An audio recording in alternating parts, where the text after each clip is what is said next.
Assalamualaikum warahmatullahi wabarakatuh. Salam jumpa kembali untuk seluruh sahabat-sahabat YouTuber, sahabat media, serta para pemirsa dan seluruh para pendengar, para penggemar di seluruh tanah air Indonesia, di Jagakarsa, Jakarta Selatan dan sekitarnya.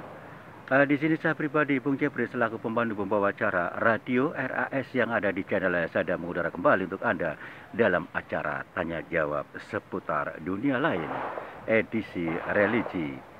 Kebetulan saya pribadi di sini ada studio alam di Tanjung Barat, yang biasanya saya ada di Jagakarsa, Kelurahan Srengseng Sawah. Sekarang saya di Tanjung Barat. Alhasil alhamdulillah tempatnya memang lebih enak di sini. Kembali kepada salah satu tema, yaitu yang biasa saya sebutkan lanjutan, yaitu tentang mengenai sebuah jawaban bahwa kitab manakib, ya. Jadi kami masih melanjutkan acara, yaitu edisi religi, melanjutkan mengenai manakib, yaitu upacara manakib. Karena memang banyak, seperti yang saya katakan secara bertahap. Ini masih bagian pertama, berarti sekarang sesi yang ketiga. Tempo hari sesi pertama dan yang kedua, ya. Saya akan melanjutkan membahas sedikit lanjutan yang masalah maksud upacara manakiban di bagian yang keempat, yaitu di antara mereka yang bermaksud bertawasul dengan Syekh Abdul Qadir Jailani karena Allah semata, ya. Jadi Allah berfirman, ya ayyuhalladzina amanu taqullaha wabtahu ilaihil wasilata wajahidu fi sabili la'allakum tuflihun. Hai orang-orang yang beriman, patuhlah kepada Allah dan carilah jalan yang mendekatkan kepadanya, dan berjuanglah di jalan Allah supaya kamu menjadi orang yang beruntung. Al-Maidah ayat 35. Firman Allah di atas ini telah dikuatkan dengan ayat yang tersebut di dalam surat Al-Isra ayat 57.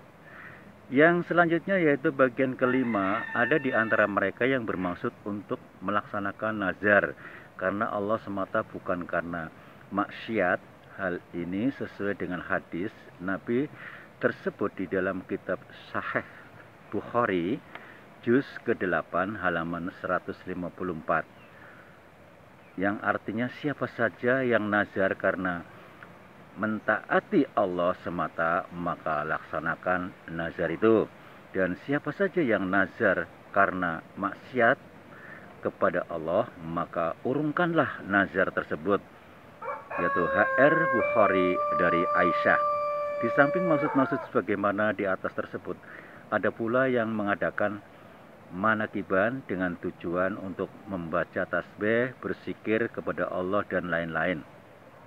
Mengenai penjelasan semua maksud-maksud itu, baiklah nanti dapat diikuti keterangannya pada bagian yang akan dibahas di belakang.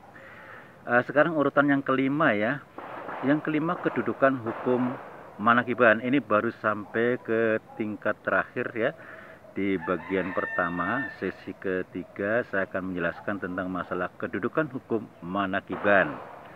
Upacara manakiban yang sampai sekarang masih membudaya dan berkembang terus di tengah-tengah masyarakat, ya, di tengah masyarakat kita umat Islam di Indonesia, terutama di Jawa, adalah merupakan suatu bentuk peristiwa penting yang perlu diketahui kedudukan hukumnya di dalam Islam. Adalah suatu kewajiban bagi para alim, cerdik, cendekiawan, dan lain-lain bangkit mengadakan penelitian. Penelitian dilakukan sudah barang tentu harus dijauhkan dari penggunaan dasar-dasar pertimbangan akal semata atau kuatnya hawa nafsu yang mempengaruhi. Oleh karena itu, faktor kaidah-kaidah syariah atau syaralah yang sebenarnya dijadikan dasar ulama atau utama di dalam penentuan hukum, ya, persoalannya. Lebih-lebih masalah manakib adalah langsung menyangkut hal ihwal kewalian. Baiklah, sekarang dapat dimengerti sebenarnya kedudukan hukum manakib ini dapat diketahui melalui beberapa segi yang antara lain sebagai berikut. Yang pertama yaitu segi membacanya. Kalau yang dimaksud dengan membaca manakib itu adalah untuk dipelajari, dibahas, dan dipahami, maka bagi orang yang membaca disyaratkan harus menguasai ilmu-ilmu yang berhubungan erat dengan masalahnya, terutama yang menyangkut hal ihwal, kewalian. Sebab jika tidak dikuasai, maka logis terjadi pengambilan pengertian dan kesimpulan yang keliru.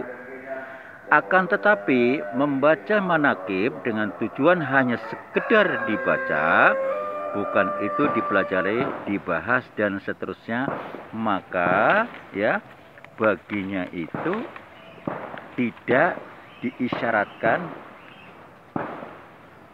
disyaratkan menguasai ilmu-ilmu tersebut. Sebagaimana halnya dengan orang membaca Al-Quran tidak untuk dibahas, maka tidak harus menguasai ilmu tafsir dengan tafsirnya dan lain-lain. Menurut dasar pertimbangan ini, Islam mengizinkan membaca manakib. Saudara pendengar yang dimuliakan Allah Subhanahu wa Ta'ala. Yang kedua, segi bentuk kata-kata di dalam upacara. Orang yang mengadakan upacara manakiban seperti saya mengadakan manakiban ini agar terkabul suatu maksud dan lain-lain. Upacara tersebut memang merupakan perkara yang ghairu makhulil. Makna artinya perkara yang tidak dapat dipaham dimaksud hakikinya. Akan tetapi harus diketahui bahwa kaidah ghairu makhulil makna tidak selamanya berdiri sendiri. Suatu ketika berhubungan erat dengan faktor urfil khos, ya, pengertian lazim yang berlaku di kalangan orang banyak atau masyarakat, ya. Tadi saya akan ulang lagi, urfil khos artinya pengertian di kalangan orang khusus, atau faktor urfil am artinya pengertian lazim dan berlaku di kalangan orang banyak atau masyarakat. Apabila kaidah ghairu makhulil makna itu berhubungan dengan salah satu di antara faktor-faktor tersebut, maka konotasi maknanya akan berlainan dan akan menimbulkan akibat yang berlainan pula. Lihat Jama'ul Jawami juz 1 pada halaman 187. Jika kaidah tersebut sengaja dijadikan dasar yang berdiri sendiri tanpa mengingat faktor-faktor itu, maka otomatis bahwa segala ayat-ayat Al-Quran yang terkena kaidah tersebut menjadi rusak. Padahal di dalam Al-Quran banyak sekali ayat-ayatnya yang berbentuk majaz, ya. Kembali kepada kaidah selanjutnya, yaitu manakala ghairu makhulil makna berhubungan atau pengaruh oleh faktor urfil am, maka berakibat makna hakikinya menjadi tertinggal.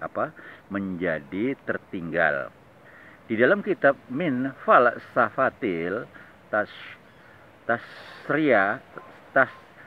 Tasri'il, ya, Islami, karena karangan Syekh Fathi Ridwan pada halaman 281 dinyatakan bahwa innal haqiqata tujraku bidi latil adza. Sesungguhnya arti hakikat itu tidak dipakai lagi karena adanya pengertian lazim atau adat. Berdasarkan pengertian dari kaidah, ya, dari kaidah ini maka sasaran daripada kaidah ghairu hulil makna menjadi rusak, tidak dipakai lagi, dan yang digantikan langsung adalah pengertian lazim atau adat. Menurut pengertian yang lazim dipakai oleh masyarakat bahwa kata-kata saya mengadakan manakiban ini agar terkabul suatu maksud adalah yang dimaksudkan untuk tawasul kepada diri Syekh Abdul Qadir Al-Jailani karena Allah semata. Sekali lagi karena Allah semata, ya. Dengan demikian kita umat Islam dapat memahami bahwa orang yang mengadakan upacara manakiban dengan mengucapkan kata-kata semacam itu tadi adalah dapat dibenarkan oleh Islam dan tidak merusak akidah. Yang ketiga, segi upacara manakiban yang sudah merupakan satu bentuk kegiatan yang bersifat keagamaan yang banyak manfaatnya bagi umat Islam adalah suatu perkara ibadah yang secara tidak langsung pernah disinyalir oleh Nabi melalui hadis yang tersebut di dalam kitab Riyadul Shalihin pada halaman 90 ya, riwayat dari Abi Amr, Nabi bersabda, "Man sanna fil islami sunnatan hasanatan falahu ajruha wa ajru man amila biha." Siapa saja yang mengerjakan perkara yang baik di dalam Islam, baginya pahala dan pahalanya orang yang mengerjakannya. HR Muslim. Maksud hadis ini bahwa apabila seseorang mengadakan perkara atau amalan yang baik di dalam Islam yang belum pernah dijumpai atau diperintahkan oleh Nabi di masa hidupnya adalah dibenarkan oleh Islam. Bahkan mendapat pahalanya perkara tersebut. Ada orang yang berpendapat bahwa manakiban adalah termasuk perkara fit'ah, dan ketahuilah bahwa semua fit'ah itu sesat. Pendapatnya itu berdasarkan kepada hadis kullu bid'atin dzalalatun wa kullu dzalalatin finnar. Hadis ini diartikan semua fit'ah adalah sesat dan semua yang sesat di neraka tempatnya. Seandainya benar pendapat di atas dan juga benar di dalam memberikan pengertian hadis kullu fit'atin dolalah wa kullu dolalatin finnar, maka lantas bagaimana dengan tindakan para sahabat Nabi, terutama para khulafur rasyidin yang tidak pernah dijumpai diperintahkan oleh Nabi di masa hidupnya? Maka mereka, para sahabat tersebut, dengan dasar hadis di atas benar dikatakan sebagai ahli fit'ah, dan karenanya maka harus masuk neraka, padahal Nabi sendiri sudah memberikan nas bahwa khusus bagi khulafur rasyidin adalah sebagai ahli surga. Disitulah yang pasti. Mohon maaf saudara pendengar yang berbahagia, karena waktu juga kami harus turun dari udara. Insya Allah kita jumpa lagi di waktu yang sama dengan acara yang sama, dengan edisi-edisi berikutnya, masih bagian yang pertama di sesi keempat nanti ya. Ini baru sesi ketiga karena waktunya masih banyak. Harapan saya tetap dilanjutkan ya, ini karena riwayatnya masih banyak supaya tidak salah paham ya untuk kelanjutannya. Apabila ada salah-salah kata dalam penyampaian saya pribadi, mohon maaf. Wassalamualaikum warahmatullahi wabarakatuh. Ihdinas syiratal mustaqim.